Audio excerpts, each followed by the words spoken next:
রহিম আসসালামু আলাইকুম। কেমন আছেন আমার ভিউয়ার্সরা? আশা করি ভালো আছেন। আমি আলহামদুলিল্লাহ আল্লাহর রহমতে ভালো আছি। আজকে আপনাদের জন্য একটা নতুন রেসিপি নিয়েছি। গুড় গুড়ের সন্দেশ। শীতকাল, গুড়ের সন্দেশ এখন খুবই ভালো লাগবে। তাই আমি আপনাদের জন্য নিয়ে আসলাম। প্রথমে আমি ১.৫ লিটার দুধটাকে আগেই ছানা কেটে রেখেছিলাম। তা এখন আমি দুধটাকে ভালো করে ময়ান করে নিলাম হাতের তালু দিয়ে। তারপরে সেটার মধ্যে 3 কাপ 4 গুঁড়া দুধ দিয়ে ওটার সাথে মিশিয়ে নিলাম। ভালো করে মিশিয়ে একদম খুব ভালো করে ময়ান করতে হবে।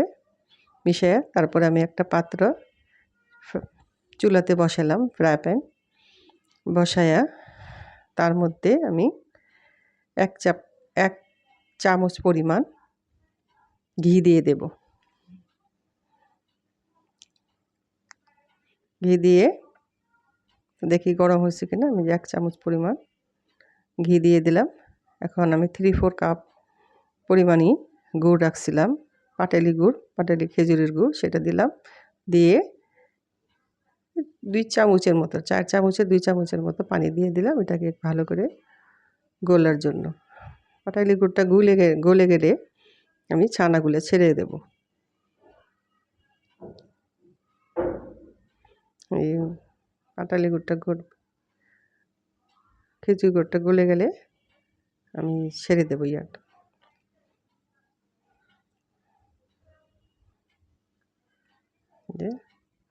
গলে গেছে, আমি এখন ছানাগুলো ছেড়ে দেবো। ছানা আর গুঁড়ার দুধ যে মাখিয়ে রেখেছিলাম এটা আমি খুব ভালো করে ছানাগুলো মাখাতে, তার মধ্যে আমি কিছুটা পরিমাণ লিকুইড দুধও দিয়ে দিলাম। লিকুইড দিয়ে এটাকে গুড় ছানার সাথে মিশিয়ে ফেলবো। তো ভালো করে এটা যাতে লাম্পস না থাকে ভালো করে মিশিয়ে ফেলতে হবে। ভালো করে ডলে মেশাতে হবে যেন কোনো লাম্পস না থাকে, গোটা না থাকে। তারপরে আমি মাখাতে থাকবো সুন্দর করে মাখায়া এটাকে আমি প্যান ছাড়া আগ পর্যন্ত এটাকে নাড়া দিতে হবে। ঘন নাড়া দিতে হবে যেন লেগে না যায়। খুবই ইজি কিন্তু খুবই সুস্বাদু। আর একটা খেজুরের গুড়ে একটা ঘ্রাণ খুব ভালো লাগে। এটা মাখিয়ে নেব। মাখিয়ে যখন প্যান ছেড়ে আসবে তখন আমি আবার আরেকটু ঘি দিয়ে দেব। তখন আমি আরেকটু রিচ করার জন্য আমি এটার মধ্যে একটু দুধের সর দিয়ে দিলাম।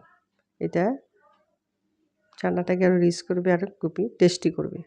এটা আপনার ইচ্ছা করলে দিতেও পারেন, আপনি স্কিপ করতে পারেন, তবে দিলে ভালো লাগে। তারপরে এটাকে আমি শুকানোর আগ পর্যন্ত এটাকে নাড়তে হবে। প্যান থেকে ছেড়ে আসা পর্যন্ত আমি এটাকে নাড়তে থাকবো। আমি একটা যে পাত্রের মধ্যে এটা সেট করব সেটার মধ্যে আমি আগে একটু ঘি ব্রাশ করে রেখেছিলাম, সেটার মধ্যে আমি ঢেলে দেবো এটা।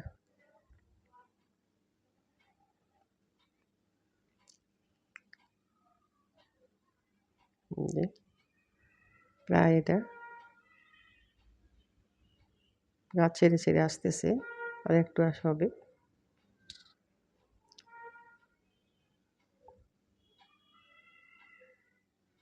যে আরেক চামচ, 4 চামচ, আরেক চামচ ঘি দিয়ে দিলাম। দিয়ে আমি এখন এটাকে যে ডিশটার মধ্যে আমি ঘি ব্রাশ করে রাখছি সেটার মধ্যে আমি ঢেলে দেব।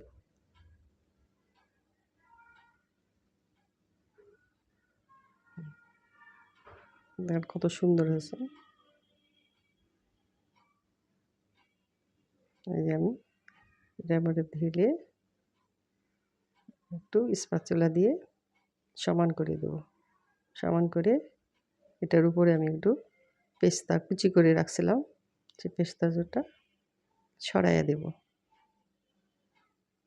তারপরে এটাকে আমি 2-2.5 ঘন্টা রেস্টে রাখবো। রেস্টে রেখে তারপরে কেটে পরিবেশন করে দেখাবো। এই যে